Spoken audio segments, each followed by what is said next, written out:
The program is the Daily Dose, where we give you happenings around the world, especially in our national dailies in Nigeria. We give you a touch of what's happening in diaspora, and we have opportunity to also put through your call, and let's talk about what you've heard on radio this morning.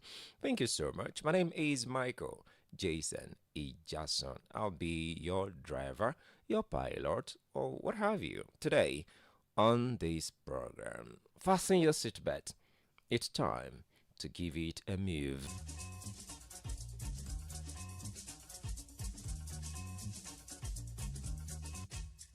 Short break right now. When I come back, then I'll give you a detail of some of these stories you've just heard this morning.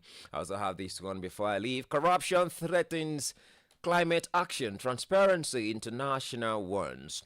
Also have this one that says end of rascality in rivers. Near, says Amaule. Also, I have another one that says police lied. We paid ransom for traditional rulers' release. This is coming from Edo lawmaker. And and those are the headlines from our newspapers this morning, right from Punch newspaper, Vanguard, the Nation newspaper, the Daily Post, and Nigerian Tribune. Also, I have this last one before I leave for the break. This one says 100 days in office. Okpebolo renovating, reconstructing 100 schools. Just a short break. I'll be back. Top stories, real voices. Have arrived in Lagos, according to authorities in Nigeria. Tune in to Adamimogo 107.7 FM for a fresh perspective on news. Adamimogo 107.7 FM, the voice of the Lord. I'm beginning the story from Shatima. Shatima moves to resolve Hajj visa concerns. This one said Vice President Kashim Shatima has assured intending pilgrims for this year's Hajj in Saudi Arabia that none of them will miss the pilgrimage due to visa-related challenges. The VP assured them that the federal government would put necessary measures in place to ensure they have a smooth and hitch-free pilgrimage. He directed the National Hajj Commission of Nigeria, NACON, to take necessary measures to ensure a smooth and unhindered pilgrimage for all the nation's intending pilgrims. This was the outcome of a meeting the Vice President had yesterday with NACON management and board in his office at the Presidential Villa in Abuja. Shatima had summoned the meeting following reports that a contractual dispute with Saudi service provider Mashreq Al Dahabia could potentially lead to visa denials for Nigerian pilgrims. Shatima moves to resolve Hajj visa concerns. That story, if interested, it's in the Nation newspaper this morning.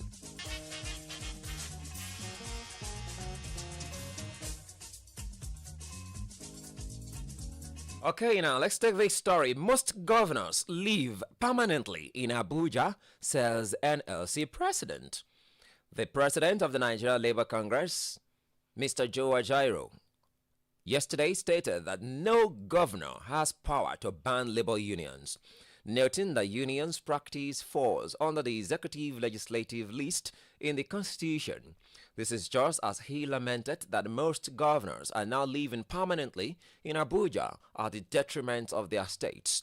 Ajaero was reacting to the proscription of labor unions in state-owned tertiary institutions by former Kogi State Governor Yahaya Bello at a town hall meeting with workers at the NLC Secretariat, Lokoja, the state capital. He said, and I quote, "Let me say here, union practice falls under the executive legislative list in the Constitution. No governor has the power to ban them. You don't ban what you don't have control over.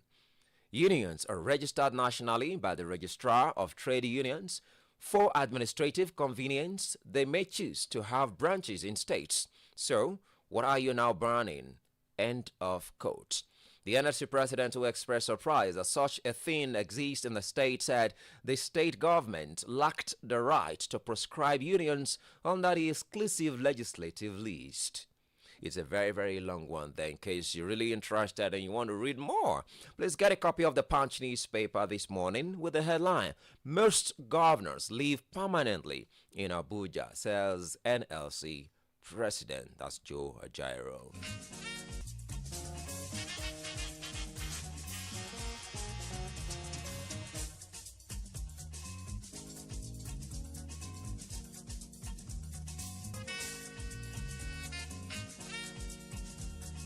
Okay, this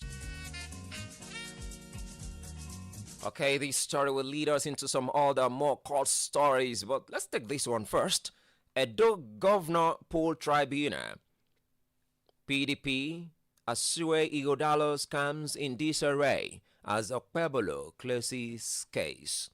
The People's Democratic Party PDP and Asue Igodalo scams are in a serious disarray as their hope in the ongoing tribunal has yet again suffered a major setback following the decision of the winner of the September 21, 2024 governorship election in Edo State, Senator Monday Okpebolo, to present only one witness.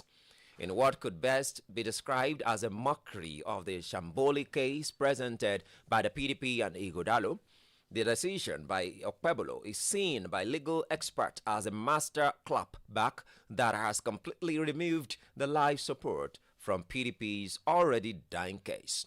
At the opening of the case, the sole witness of Governor Okpebolo from Ward 7, Unit 4, Ovia Southwest, Majek Osuma, testified that the election was conducted under a peaceful atmosphere. He, however, noted that the result of Ward 7, Unit 4 was cancelled due to overvoting. In his evidence, he stated that he worked as the polling unit agent and that in the form EC8B, which is the result sheet at ward level, the column for the result of his unit had no record. He said the cancellation came when he discovered that they were overvoting. He argued that they protested and the ward collation officer listened to their complaints and cancelled the results. After his cross-examination, counsel to Okpebolo, Oyechi Ikpeazu, SAN, announced that his case is closed with the testimony of the sole witness. All right. Edo Governorship Poll Tribunal, PDP, Asue Igodalo scams in disarray as Okpebolo closes case. That story is in a Vanguard newspaper. I'm sure you want to have a read. Please get a copy of that paper and read more.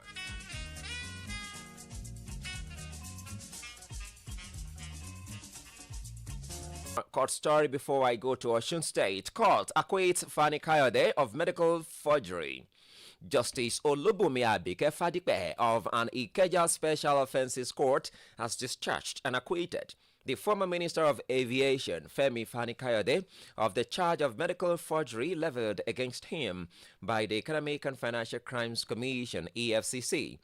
Justice Abike Fadipe, while delivering ruling on the no-case submission filed by Fani-Kayode's counsel, Mr. Wale Balogun SAN, held that the prosecution failed to establish a prima facie case against the defendant.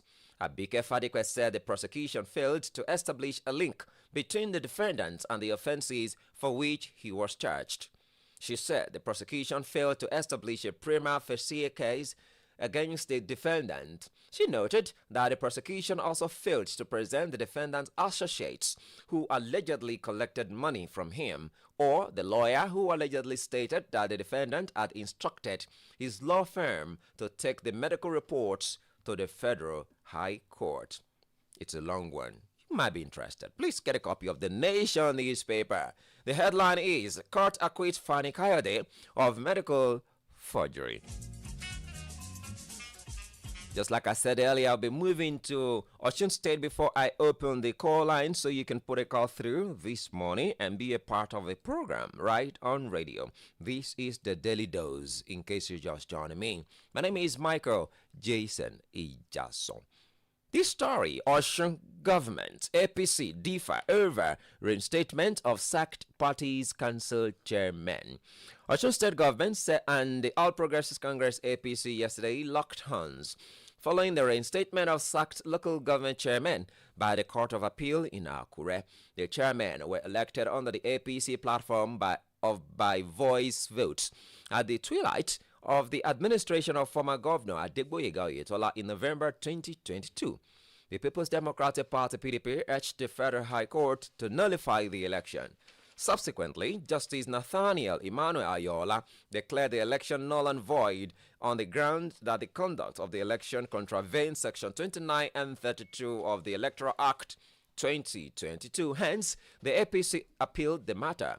Reacting to the development through Information Commissioner Kolapo Alimi, the state government said there is no judgment restoring the APC chairman into the various councils because of the previous stance of courts and constitution.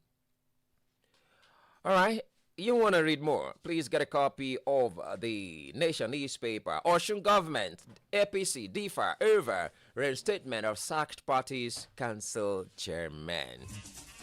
0704 700 7701 or 0707 276 6278. And if you're outside Nigeria, +234 704 700 7702. Those are the numbers to call to be a part of the program this morning, whether the headlines or the main detail of the story you want to talk about this morning. I'm here to pick one or two calls before I leave.